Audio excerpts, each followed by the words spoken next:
Saya ingin bercerita tentang seorang perempuan sufi terbesar. Namanya sangat dikenal oleh publik, yaitu Rabi'ah Al-Adawiyah.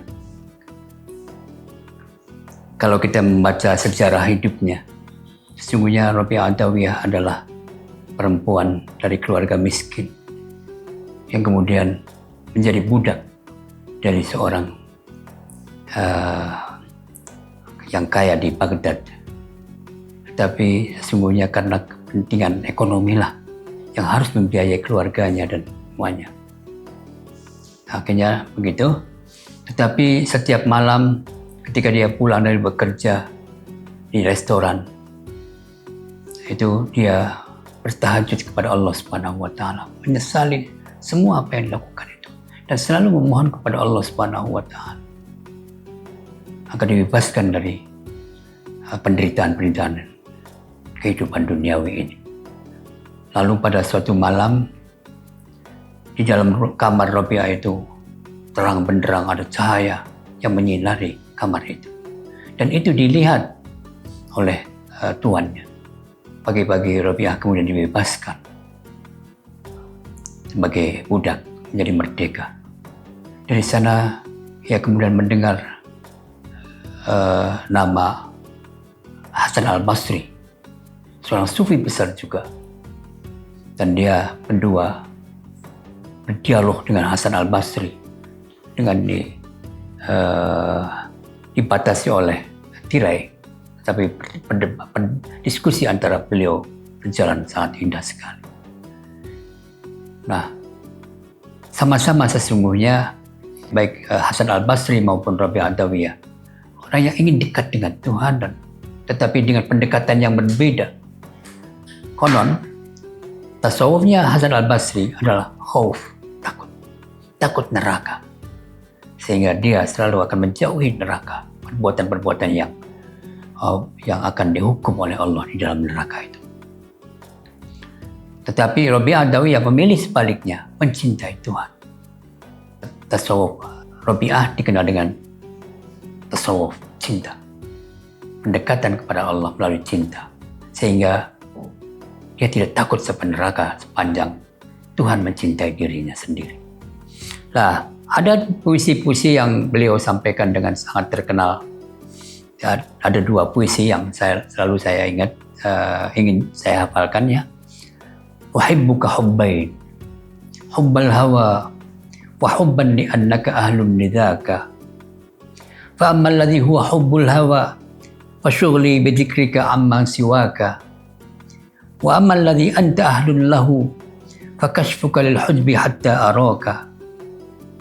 Falhamdu fi dha wa dhaka li walakin lakal hamdu fi dha wa dhaka.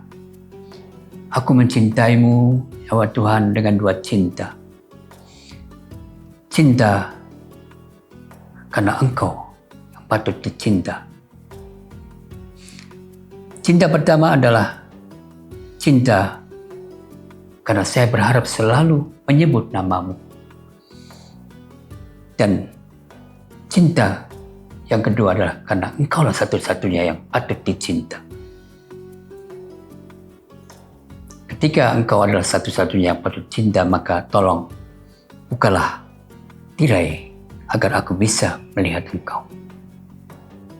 Tak ada puji untuk ini, dan wala dzakali, aku tidak patut dipuji. Yang patut dipuji adalah Engkau. Baik dalam ini, cinta yang pertama maupun yang kedua. Yang kedua, puisi yang kedua, bagaimana ungkapan Rabi'ah Al-Adawiyah tentang cinta kepada Tuhan itu.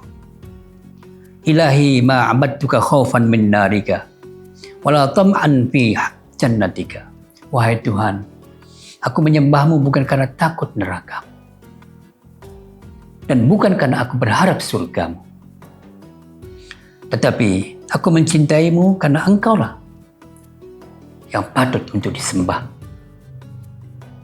Fa in kuntu a'buduka khaufan min narika wa ahriqni. Jika aku menyembahmu karena aku takut neraka, maka bakarlah aku. Jika aku menyembahmu karena berharap surgamu, maka tutuplah pintu surga itu.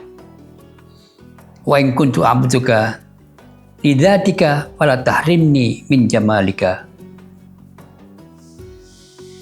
Jika aku mencintaimu karena engkau yang patut dicintai, maka jangan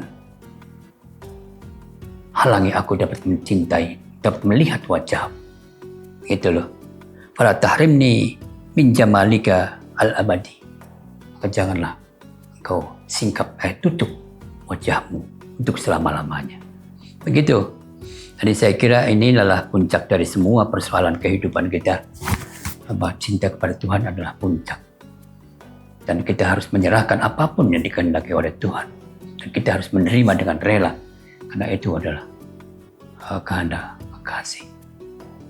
Konon, mereka yang mencintai tak akan merasakan apapun penderitaan yang ada di dalam dirinya sendiri.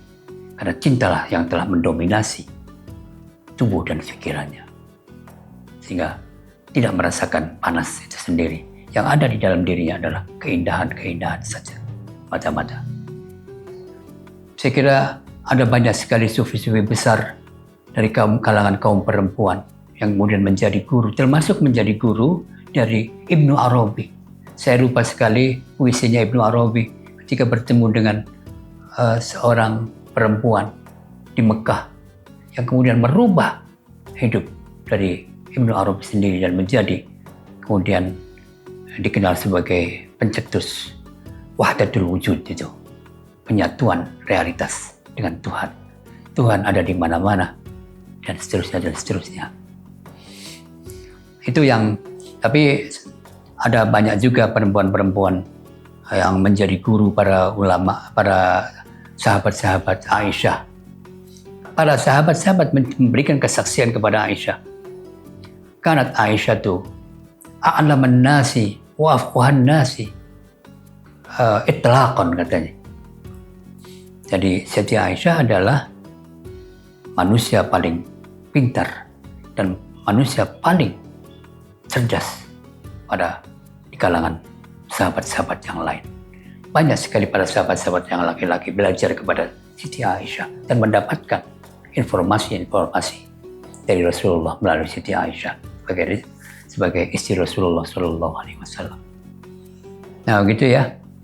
Mudah-mudahan ini menjadi pelajaran bagi kita bahwa perempuan itu sesungguhnya juga memiliki seluruh potensi-potensi yang tidak selalu berada di bawah laki-laki, baik dalam aspek apapun.